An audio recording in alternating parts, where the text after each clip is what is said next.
enseñanza, paz, aliento, esperanza. Es lo que tendrás a través del mensaje de la palabra de Dios.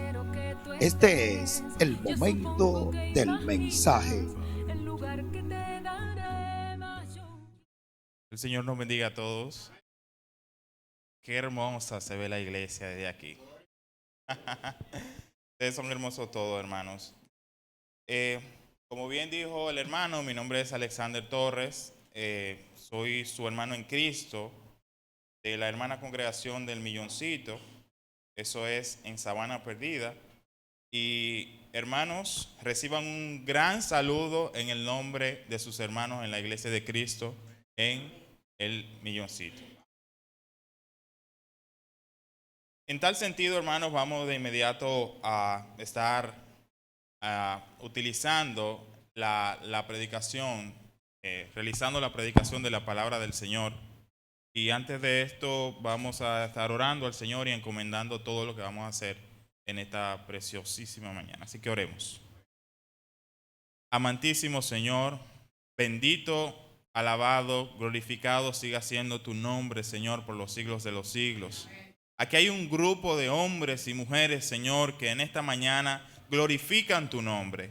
Alaban tu nombre, Señor Dios, con fruto de labios. Y tratamos, Señor Dios, de agradarte en la mayoría de las cosas posibles. Te queremos pedir que recibas, Señor Dios, toda esta alabanza y todo este esfuerzo que hacen los hermanos, Señor, que aunque sabemos de que nada de esto, Dios, es suficiente para agradecerte, pero aún así, Señor, queremos agradarte. Queremos que tú te glorifiques en tu pueblo, que tú te glorifiques en cada uno de tus hijos, Señor. Así que te pedimos, por favor, que sigas haciendo tu voluntad en nuestra vida. No nos dejes caer en tentación, Señor Dios. No permitas que nos apartemos de tu camino. Sigue dirigiéndonos, permite que en esta mañana todo lo que vamos a hablar y a escuchar, Dios, seamos dirigidos por ti. Padre, las almas y los corazones sedientos de ti también están en esta mañana aquí. Permite que puedan ser llenados. Gracias por todo. En el nombre de Jesús. Amén. Hermanos, el día de hoy vamos a hablar acerca de un tema que estoy seguro que en otras ocasiones lo hemos tratado y hemos escuchado, y es acerca de la libertad. Libres en Cristo. El libro de Juan, capítulo 8, versículo 31, muy conocido, dice: dijo entonces Jesús a los judíos que habían creído en él: si vosotros permanecéis en mi palabra, seréis verdaderamente mis discípulos, y conoceréis la verdad, y la verdad os hará libres. Le respondieron: linaje de Abraham somos, y jamás hemos sido esclavos de nadie. ¿Cómo dices tú, seréis libres? Hablando acerca de esto, hermanos, en esta ocasión Jesús se está enfrentando y le está diciendo directamente a los judíos: y conoceréis la verdad, y la verdad os hará libres. Pero ¿qué pasa? La persona a la que está recibiendo el mensaje que Jesús le está dando, ese grupo de personas, hablarles de libertad era como una especie de ofensa. ¿Por qué? Porque los judíos sabían qué era la esclavitud. Y para ellos, en el momento en el que se encontraban ahí, ellos eran libres, no eran esclavos de nadie. Pero si había un pueblo que sabía acerca de lo que es ser esclavos, eran los judíos. ¿Por qué? Ellos fueron cautivos primero, sabemos de que fueron cautivos por el pueblo de Egipto, pero aparte de eso, de esos 400 años que duraron en esa cautividad, en esa esclavitud para el pueblo de Egipto, también fueron cautivos por los fenicios, también fueron cautivos por los griegos, también dice que los asirios los conquistaron en Samaria. Muchos de los judíos fueron llevados a la tierra de Asiria también. Eso sin contar también los 70 años que estuvieron en cautivos en Babilonia, etcétera, etcétera. Vemos cómo los judíos siempre o en muchas ocasiones estuvieron en cautiverio. Y hablarles ahora en esta ocasión en la que estaban bajo el dominio de Roma, pero a pesar de eso era una especie de dominio pasivo que tenían con el pueblo romano, y ellos hablarle de esclavitud era prácticamente una ofensa. Nosotros no somos cautivos. Nosotros no estamos en esclavitud, dicen ellos judíos, los judíos en ese momento. Pero Jesús, entendiendo todo esto, les dijo, el 34, y Jesús respondió diciendo, de cierto os digo que todo aquel que hace pecado, esclavo es del pecado. Y el esclavo no queda en la casa para siempre, el Hijo sí queda para siempre. Así que, si el Hijo os libertare, seréis verdaderamente libres.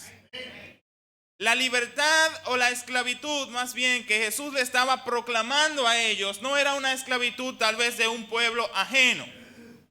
Le estaba hablando de una esclavitud personal, la cual ellos tenían y tal vez ni siquiera sabían que tenían.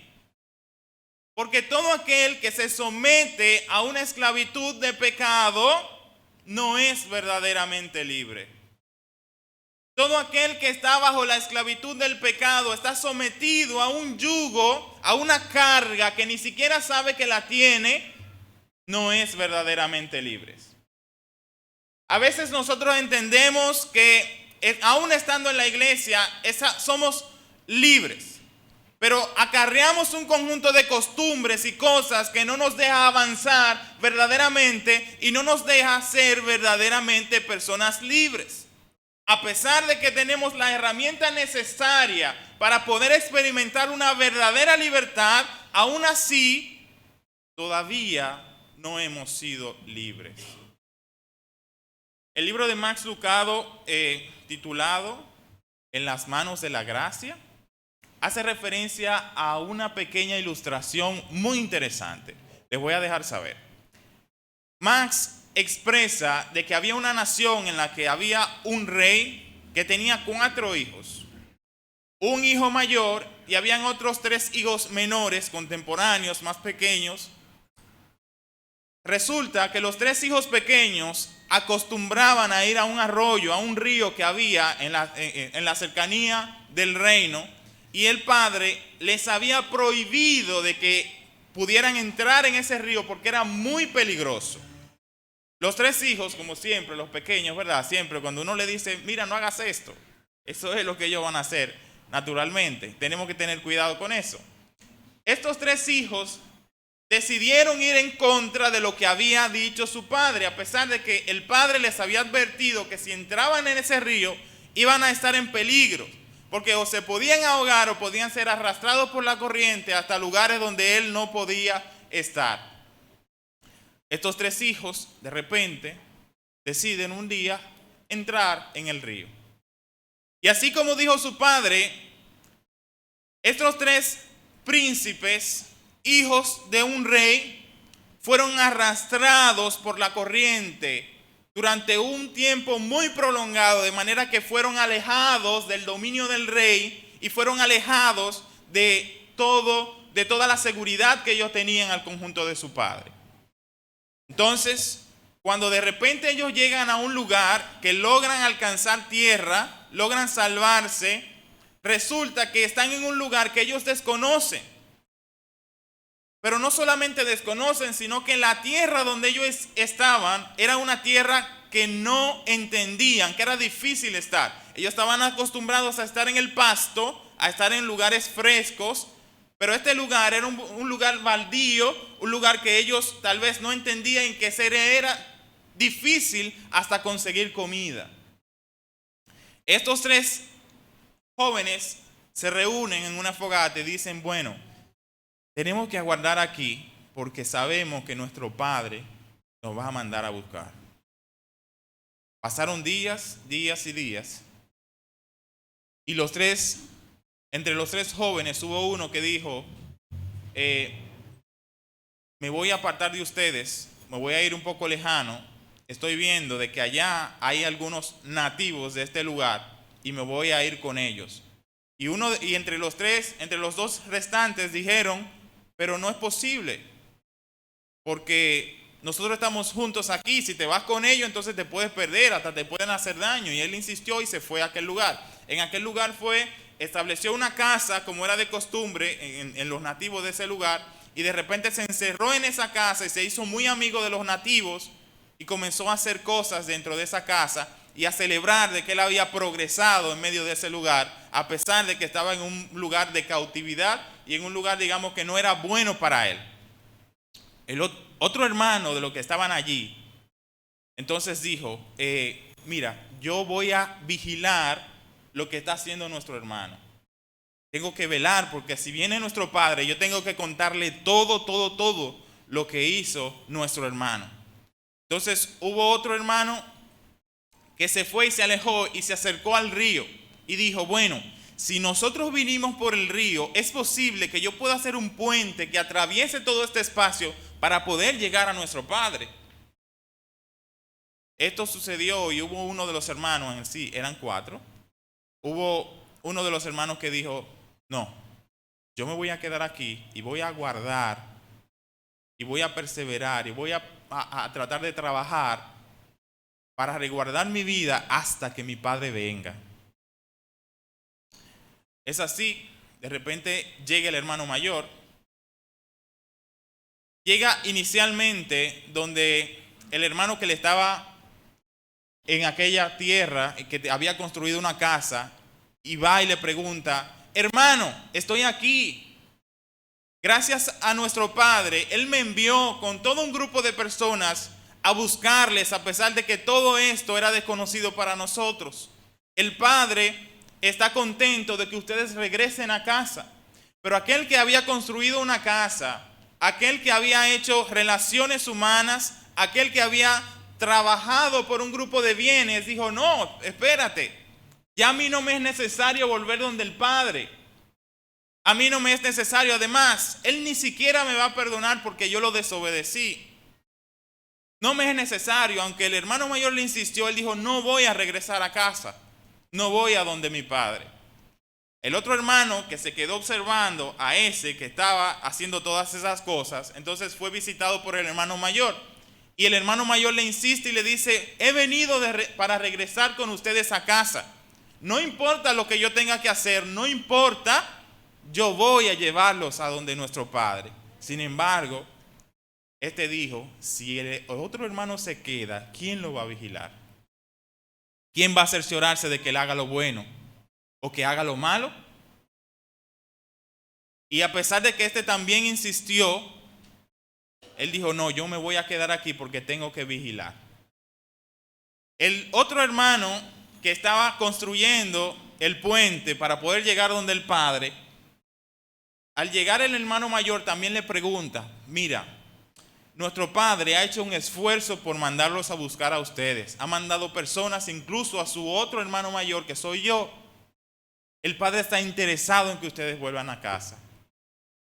Pero este hombre dijo, no creo que mi padre me vaya a perdonar. Seguro me vas a llevar donde él para que él luego me vaya a castigar. Pero yo estoy seguro que si yo sigo trabajando con mis fuerzas y poniendo empeño a lo que hago, él me va a perdonar. Porque él va a ver de que lo que yo estoy haciendo y estoy trabajando va a ser suficiente para llegar donde él está. El hermano mayor le dice, pero te faltan muchísimos kilómetros, posiblemente te tome 500 años a este paso construyendo ese puente para llegar a donde el padre. Y él le dice, no importa lo que tenga que pasar, yo con mis fuerzas, con mi trabajo, con mi empeño, voy a llegar donde el padre. El hermano insiste y le dice, ciertamente es bueno, el padre se agrada que tú trabajes para llegar a él, pero en esta manera no puedes hacerlo. Él insistió y dijo que no. El otro hermano que se quedó esperando en la fogata, aguardando, pasando hambre, comiendo poco, pero tranquilo, sabiendo que su padre lo iba a esperar, le dice el hermano mayor, he venido a buscarte. Tus otros hermanos deciden quedarse. ¿Qué decides tú? Y él le dice, no, yo he estado aquí esperando a que mi padre me mande a buscar. Yo sé que mi padre me va a perdonar, no importa lo que yo haya hecho. Y asimismo, el hermano mayor tomó a su hermano pequeño, lo puso en su espalda y comenzó a caminar hacia donde el padre. En esta ilustración notamos 4 comportamientos diferentes que en nuestra vida diaria, hermanos, lo asumimos. Y tal vez no sabemos de que nosotros estamos encaminados en este tipo de comportamiento. El primero, aquel que prefiere los bienes, prefiere hacer cosas, adquirir cosas, acumular cosas antes siquiera que buscar el perdón del Padre. Este tipo de personas es aquel que trabaja mucho, que se dedica mucho, que se afana mucho, que a veces saca un tiempo tal vez para ir a la iglesia, pero que de alguna manera está cautivo, está esclavo de todas las cosas que tiene que hacer, porque él tiene que prosperar, porque él tiene que echar para adelante, porque él tiene que ser mejor que los demás, porque hay que resaltar y porque la gente dice el que nada tiene, nada vale, entonces yo tengo que tener mucho porque tengo que valer. Y de alguna manera se hace esclavo a ese modo a esa costumbre y a ese modo de vida, y ni siquiera interactúa con su Padre, ni siquiera se esfuerza en buscar el perdón, en la ayuda del Padre, porque Él es autosuficiente. El segundo hermano es aquel que está muy pendiente de esos otros hermanos, a ver qué hace y qué no hace. No mirando para salvaguardar de que esa persona, tal vez cuando cometa algo malo, restaurarlo, sino para buscar una razón para que esa persona cuando caiga sepa de que cayó. Y ni siquiera hace el intento de levantarlo, de ayudarlo, de orientarlo, de decirle qué tiene que hacer. Él sabe lo que tiene que hacer y él sabe que su hermano está mal, pero no hace ni siquiera el esfuerzo de ayudarle. Y a veces nos hacemos esclavos de ese comportamiento. Estamos mucho vigilando lo que hacen los demás. Sin embargo, recordamos esa anécdota que hace el mismo Jesús. Necio, dice, no te fijes tanto en la paja, en la migaja que tiene el ojo de tu hermano, cuando tú tienes toda una viga dentro de ella.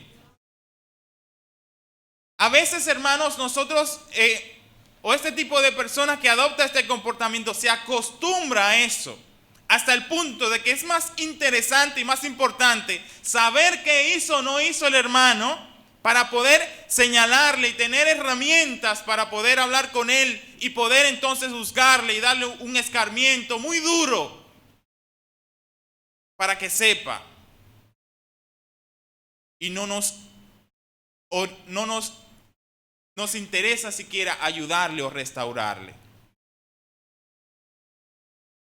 Entonces, este tipo de comportamiento también se da entre nosotros. Y son cosas a las que nos hacemos esclavos. El otro hermano es muy frecuente, de hecho. Es uno de los más frecuentes. Es aquel que, a pesar de que Jesús murió por nosotros en la cruz del Calvario, que a través de la muerte a través de la muerte de Jesús es que podemos decir que tenemos vida en abundancia en Él, decide por sus propias fuerzas esforzarse hasta el punto de querer alcanzar esa libertad en Cristo Jesús por lo que Él ha hecho, por lo que Él ha construido, por construir ese puente que llega entre nosotros y Dios. Es el que se esfuerza hasta el punto de alcanzar completamente todas las cosas. Pero el Hijo ha venido a buscarte. Es más sencillo de lo que parece. Es bueno que te esfuerces. Pero también es bueno que entiendas de que hay un Dios que está ahí para ayudarte. Que hay un Dios que está ahí para orientarte, para cargarte en sus hombros si es necesario. Si conociéramos, hermanos, verdaderamente quién es Dios y el amor que Él tiene para con nosotros, pudiéramos entender de que no hay cosa que Dios no haga por nosotros, siempre y cuando nosotros tengamos la decisión de servirle en espíritu y en verdad. Que seamos sinceros con nosotros mismos y que seamos sinceros con Dios, porque Él conoce el corazón de cada uno de nosotros. Señor, tú sabes que yo tengo mucho tiempo peleando con esto, pero ayúdame. No acostumbrarse a un estilo de vida lleno de pecado, lleno de cosas que sabemos que están mal, pero aún así vengo a la iglesia, oro 2 veces y salgo bien. No se trata de eso. Una relación con Dios implica, hermano, que tengamos que interactuar con el Señor. Que tengamos que hablar con Él, confesarle, decirle: Dios, tú me conoces y sabes que yo estoy queriendo ser esforzado en tu palabra, ayúdame. Me gusta algo que hizo Abraham en una ocasión, cuando iban a destruir a Sodoma y a Gomorra, que se aparecieron estos hombres que iban de camino, ¿verdad?, para ese lugar. Y Abraham sabía lo que iba a pasar, Dios le había dicho. Y Abraham, sabiendo de que Lot está en Sodoma y en Gomorra, intercede, habla, interactúa con Dios. Y esa parte me gusta mucho porque a veces no es refutar o querer ir en contra de Dios, no. Es simplemente pedirle y hablar con el Señor, hermanos. Tenemos esa posibilidad de nosotros interactuar con el Señor. Dios, tú me conoces. Yo he pecado y reconozco que estuvo mal, pero aún así, perdóname. Gloria a Dios. Abraham interactúa con Dios hasta el punto que le dice: mira, si hubieran 50 justos en aquel lugar, ¿destruirías tú la ciudad? Y entra en un proceso de negociación con Dios, de hablar con Dios, y Dios le dice: no, si hubieran tal cantidad de justos, no destruiría esa ciudad. Pero aún así, continuaron negociando hasta el punto que llegó a 5, de 50 a 5, ¿verdad? 45, Señor, si hubieran 45, ¿tú la destruirías? No. Si hubieran 35, no. Si hubieran 10, no. Si hubieran 5, no. La conversación se quedó ahí. Y ya sabemos la historia, que estos ángeles fueron a la ciudad, que llegaron a Sodoma y Gomorra, se posaron en la casa de Lot, y estos permitieron de que Lot y su familia escaparan de aquel lugar. Abraham intercedió por su familiar. Abraham intercedió e interactuó con Dios. ¿Estamos nosotros interactuando con el Señor? ¿Tú quieres escuchar la voz de Dios? Ciertamente, abre la palabra de Dios. No hay otra forma más directa de nosotros poder escuchar la voz de Dios que a través de su palabra. Y está aquí, hermano, no está lejos. No está lejos. ¿Quieres escuchar un consejo del Señor? Órale a Dios y pídele que sea Él quien te guíe. Y abre esto. Oriéntate. Mira, es la mejor manera de que estés, o la mejor brújula que puedes utilizar para saber dónde está tu norte, dónde está tu sur, dónde está el este o el oeste. Podemos ser libres. Podemos ser verdaderamente libres. Y eso lo podemos obtener en el Señor. Hay algunas cosas que nosotros podemos obtener mediante la libertad de Cristo a través del Señor. La libertad en Dios nos da ciertas garantías para nuestro diario vivir, que son muy interesantes. La primera, dice Romanos 8:1. Ahora pues, ninguna condenación hay para los que están en Cristo Jesús. Los que no andan conforme a la carne, sino conforme al Espíritu. Porque la ley del Espíritu de vida en Cristo Jesús me ha librado de la ley del pecado y de la muerte. Esta primera garantía es que Dios nos libra de la condenación y la culpa. La condenación sabe que todos nosotros, todas nuestras cabezas, hermanos, en algún lugar van a tener que ser juzgadas. Y que nosotros tendremos que dar explicación a Dios por cada una de las cosas que nosotros hacemos en nuestro diario vivir. Y que nuestras acciones tienen consecuencias que se van a reflejar hasta la eternidad. Todos nosotros hermanos, tendremos que comparecer ante el Señor. Pero la garantía que yo recibo a través de Cristo es que esa condenación y ese juicio puede ser, digamos, administrado por el juez, pero también por un abogado. Y ese abogado es Cristo Jesús. Pero aparte de eso, también nos libra de la culpa. ¿La culpa de qué? La culpa del pecado. Gloria a Dios. Ninguna condenación hay para los que están en Cristo Jesús. Los que no andan conforme a la carne, sino conforme al Espíritu.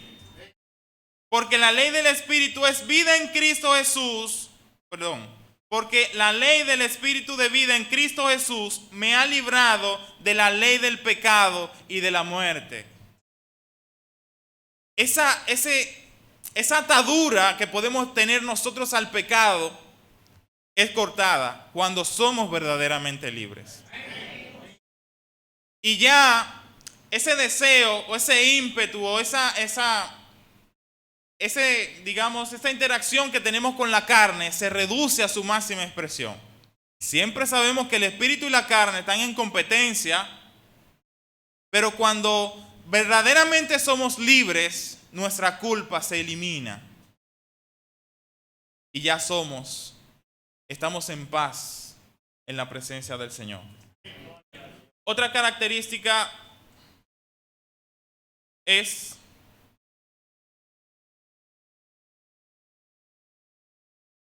el dominio del pecado.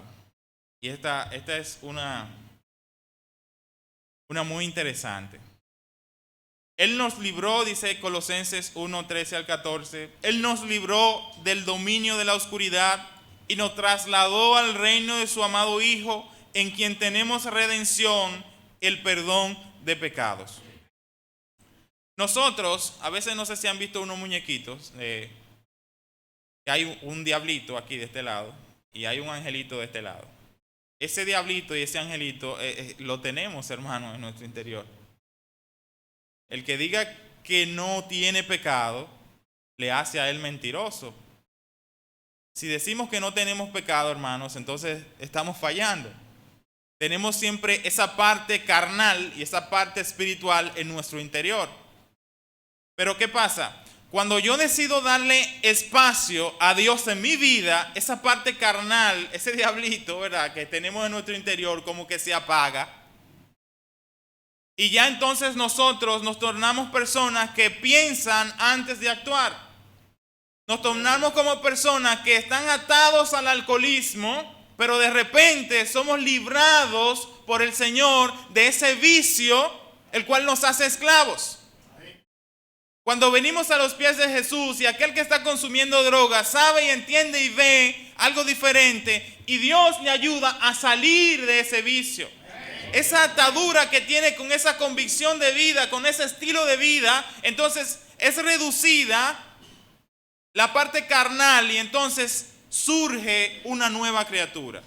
Y por eso es que vemos que aquel andrajoso que está en la calle, depravado, desesperado, desviado, confundido, cuando recibe al Señor en su corazón, entonces de repente es alguien nuevo.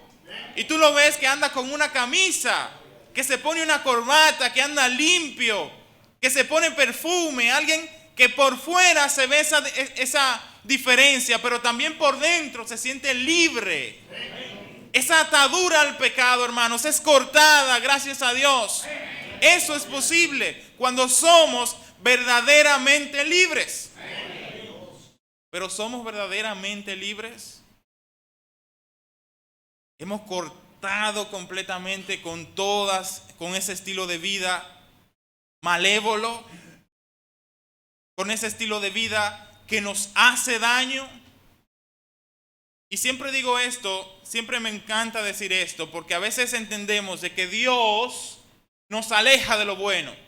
Dios no quiere que yo fume, Dios no quiere que yo beba, el Señor no quiere que yo haga esto, que me junte para hablar de todo tipo de cosas.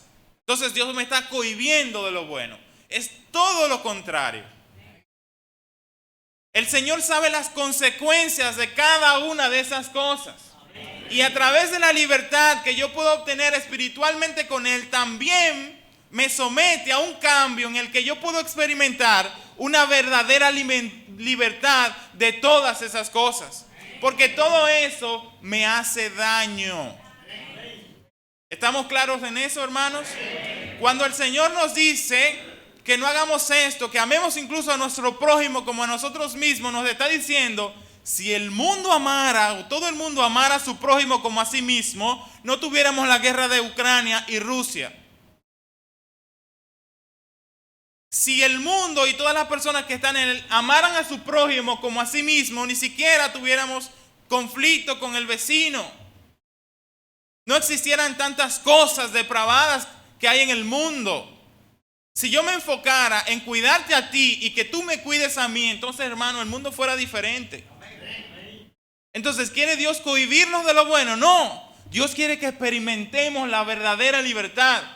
Y eso que estamos diciendo ahora, no lo vas a escuchar allá afuera. Porque allá afuera no hay libertad. Allá afuera no hay forma de que el hombre experimente una verdadera libertad. Eso está claro, hermanos. No ponga en duda eso, nunca. Usted es libre. Si usted está en Cristo, entonces usted es libre. Y el pecado ya no tiene ese dominio en usted. Segunda de Corintios 5:17 dice, de modo que si alguno está en Cristo, nueva criatura es. Las cosas viejas pasaron, he aquí todas son hechas nuevas. ¿Usted ha visto a un hombre de 60 años ser nuevo? Yo lo he visto.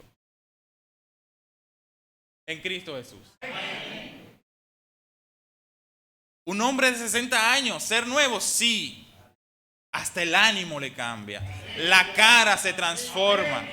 Las cosas se tornan diferentes. Si era un hombre que solía beber y solía darle golpe a la mujer y de repente este hombre viene y le pide excusas.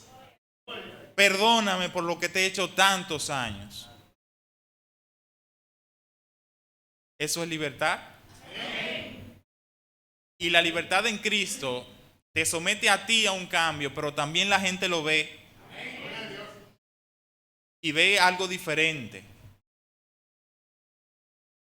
La libertad, hermanos, en Cristo es algo envidiable para aquel que no la tiene. Número 3, nos libra de la muerte eterna. El libro de Romanos 6, 20 al 23 dice, porque cuando erais esclavos del pecado, eras libre acerca de la justicia. Pero, ¿qué fruto teníais de aquellas cosas de las cuales ahora os avergonzáis? Porque el fin de ellas es muerte.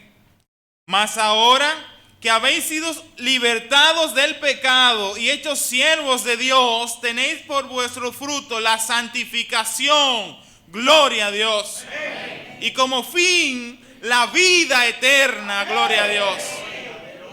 Hermanos, estamos resguardados 360 grados. No hay forma de que el cristiano verdadero, hermanos, que experimente la verdadera libertad en el Señor, esté triste todo el tiempo, porque es que Dios tiene todo pensado para nosotros. Incluso después de yo morir, una vida eterna con Él. El mismo apóstol Pablo dijo, porque para mí el vivir es Cristo. Gloria a Dios. Y el morir es ganancia. Qué bello, qué bonito. Estar con el Señor, hermanos, todo el tiempo. No hay forma de que el que experimente una verdadera libertad con el Señor vuelva hacia atrás, porque si vuelve hacia atrás es como, hermanos, salirse de aquel lugar de seguridad para ir a un lugar a sabrá Dios hacer qué. Una de mis de las cualidades o cosas favoritas, se los digo, de la que experimentamos al venir a la libertad del Señor, es que Dios nos liberta del miedo. Le digo que es una de mis favoritas. Todos sabemos en el mundo en el que vivimos. Ahora mismo salimos allá afuera, y no sabemos qué nos va a pasar. los que tienen hijos, saben que el hecho de mandar al hijo a la escuela a veces es un riesgo. Y todo lo que hacemos constantemente implica un riesgo. Implica que tendremos que interactuar con otras personas y no sabemos cuáles son los pensamientos de las otras personas. No sabemos en el mundo o en el entorno generalmente en el que estamos. A veces creemos que una persona es algo, pero de repente no. Y vemos como en países muy desarrollados hay personas que se meten a una escuela con un arma larga y comienzan a dispararle a niños. ¿Qué es esto? Somos sometidos a muchísimas cosas en el mundo y cosas que pasan, y a veces tenemos incluso que quedarnos perdiendo en las situaciones para poder mantener nuestra vida espiritual intacta. Pero cuando venimos al Señor, hermanos, esa es una de las libertades que tendemos a sentir más. Es la paz en el Señor. Es a confiar en Él. No podemos controlarlo todo. No podemos ni siquiera controlar nuestra propia vida. Mucho menos controlar la sociedad en la que vivimos. Están pasando muchísimas cosas, pero sabemos, hermanos, que si estamos en el Señor, entonces vamos a ser resguardados de todas esas cosas. Dice Salmos 118:6, el Señor está conmigo, yo no tengo miedo, ¿qué me puede hacer un simple mortal? Sentir esa confianza en el Señor es una de las cosas que adquirimos en Él. Isaías 41:13 dice, porque yo soy el Señor tu Dios, que te sostiene tu mano derecha, y soy quien dice, no temas, yo te ayudaré. Gloria a Dios. ¿En qué necesitas ayuda? Pídele a tu Señor. Dios, hermanos, no tiene un límite de cosas que darnos. El Señor es el dueño de todo y de todos. Él tiene el dominio y el control de todo. Desde lo macro, el universo, las estrellas, el sol, hermanos, la luz, hasta lo micro, cada una de las células de nuestros cuerpos están, hermanos, o responden a la voluntad de Dios. No tengas miedo en pedirle al Señor cualquier cosa que te aqueje o tú necesites. No tengas miedo al exponerte al mundo exterior, porque si Dios está contigo, todo va a estar bien. Si Dios está contigo, entonces eso significa, hermanos, de que hasta Satanás va a tener que contribuir, gloria a Dios, para tu bienestar. Esto suena muy fuerte, que Satanás va a tener que contribuir a mi... Sí, el Señor lo va a utilizar si es necesario a Él. Porque si Él está contigo, si Dios está contigo, entonces todo va a obrar para bien. Primera de Pedro 5:6 al 11, ya finalizando, hermanos, dice, humillaos pues bajo la poderosa mano de Dios, para que Él os exalte cuando fuere tiempo, echando toda vuestra ansiedad sobre Él, porque Él tiene cuidado de nosotros. Sed sobrios y velad, porque vuestro adversario, el diablo, como león rugiente, anda alrededor, buscando a quien devorar, el cual resistid firmes en la fe, sabiendo que los mismos padecimientos se van cumpliendo en todos vuestros hermanos en todo el mundo. Mas el Dios de toda gracia, que nos llamó a su gloria eterna en Jesucristo, después que hayáis padecido un poco de tiempo, Él mismo os perfeccione, afirme, fortalezca y establezca. A Él sea la gloria, el imperio, por los siglos de los siglos. Amén. Todo lo que nosotros estamos viviendo, están viviendo todas las personas o los hermanos en todo el mundo. No somos los únicos. Como les decía a un grupo de jóvenes el día de ayer, a veces también tenemos que bajarle un poco, ¿verdad? Porque creemos de que somos el centro del universo y que todo gira alrededor de nosotros. El centro del universo es Dios. Y nosotros somos los que tenemos que girar alrededor de Él.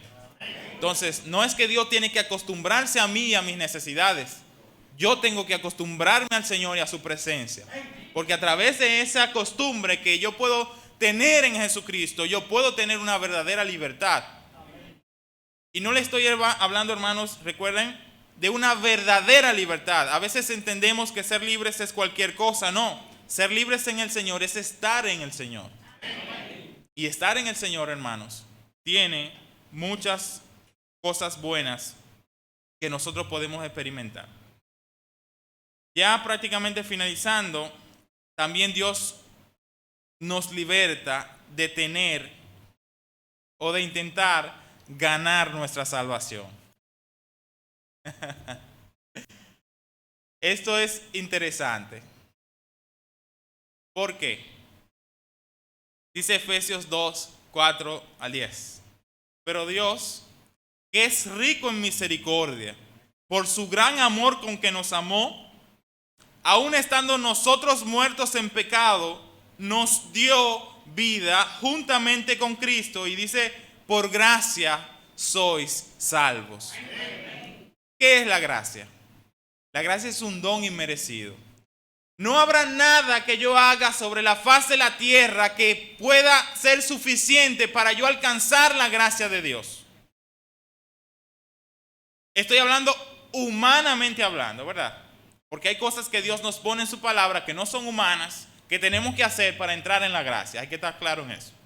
Pero humanamente hablando, no existe nada sobre la faz de la tierra, no existen millones que yo pueda dar a los pobres para yo alcanzar la gracia del Señor. No existe ningún bien, que tal vez lo que hacen muchos los políticos, no existe ningún bien políticamente hablando que yo pueda hacerle a una población que me sea suficiente para yo alcanzar la gracia de Dios. La gracia es un don inmerecido. Dice la Biblia que nosotros, aún estando muertos en nuestros delitos y pecados, no estando en la iglesia, no estando bien con el Señor, no. Cuando estabas muerto en tu delito y pecado, Dios tuvo misericordia de ti. En ese momento no lo merecías, pero aún así Dios lo dio. Dios permitió, Dios procedió a dar a Jesucristo en la cruz del Calvario por cada uno de nosotros. El Señor nos ama, hermanos, por encima de muchas cosas. ¿Qué estoy diciendo yo con esto? No hagas nada, no. Un conjunto de procedimientos que no son humanos.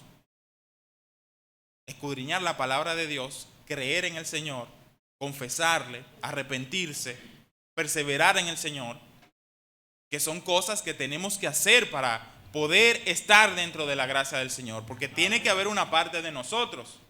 Pero Dios, esa gracia no te la vas a ganar por ti mismo. Dale gracias al Señor simplemente y acepta al Señor. Acepta su gracia. Acepta su amor. La misericordia que Él tiene contigo todos los días es inexplicable. El simple hecho de nosotros estar respirando aire implica, hermano, de que miles de millones de células estén interactuando en mi cuerpo para regular ese oxígeno y llevarlo donde es necesario. ¿Y quién te da el oxígeno? Gloria a Dios. Esta libertad nos hace, hermanos, que dejemos de intentar ganar nuestra salvación por nuestro propio esfuerzo. Ya Dios de por sí, a través de su gracia, nos dio esta oportunidad. Insisto, hay cosas que no son humanas, que Dios la estableció para que nosotros procedamos a la gracia del Señor y podamos alcanzar salvación. Pero si pretendes con acciones, estrategias, muchas veces como digamos, a veces somos vendedores y sabemos que procede. Cuando un cliente necesita algo, yo tengo que darle ese algo a ese cliente, yo le voy a cobrar por eso. Yo voy a cobrar por una necesidad que tiene un cliente y voy a darle un bien o un servicio de algo que él necesita. Dios no necesita nada de ti. Dios no necesita nada de ti. Dios es el dueño del oro y de la plata. Dios es el dueño de todo lo que existe. Todas las cosas que están a nuestro alrededor son de Dios. No hay cosa que tú puedas darle a Dios para ganarte nada de eso. Dios simplemente tiene misericordia de nosotros. Tenemos que seguir esforzándonos y tratando de agradarle a Él y perseverar en su palabra con cada una de las cosas que están escritas. Y finalmente, Dios nos da la oportunidad de acercarnos a su presencia. Y esto es muy bonito. Es muy bonito, hermanos, tener esa oportunidad. Hebreos 10, 19 al 23 dice: así que, hermanos, teniendo libertad para entrar en el lugar santísimo por la sangre de Jesucristo, por el camino nuevo y vivo que Él nos abrió a través del velo, es decir, de su carne, y teniendo gran sacerdote sobre la casa de Dios, acerquémonos con corazón sincero, en plena certidumbre de fe, purificados los corazones de mala conciencia y lavados los cuerpos con agua pura. Mantengámonos firmes sin fluctuar la profecía en nuestra esperanza, porque fiel es el que prometió. A través de la muerte de Jesucristo y de su sangre podemos ser limpiados. Y en esa limpieza y libertad podemos acercarnos confiadamente al trono de la gracia. Acérquese al Señor. Lo que podemos experimentar en la presencia del Señor no tiene comparación con nada. Tratemos de buscarle en espíritu y en verdad. Si todavía no has interactuado en la presencia del Señor, entonces procura hacerlo. Trata de decirle: Señor, interactúa con Él. Métete en ayuno y oración. Busca la presencia de Dios. Podemos acceder, hermanos, al trono de la gracia. En esta mañana, hermanos, insisto, es importante que nosotros seamos verdaderamente libres y a través de esa libertad entonces poder alcanzar cada una de las cosas que hemos descrito. Que el Señor nos bendiga en esta mañana. Qué hermosa será la mañana del domingo.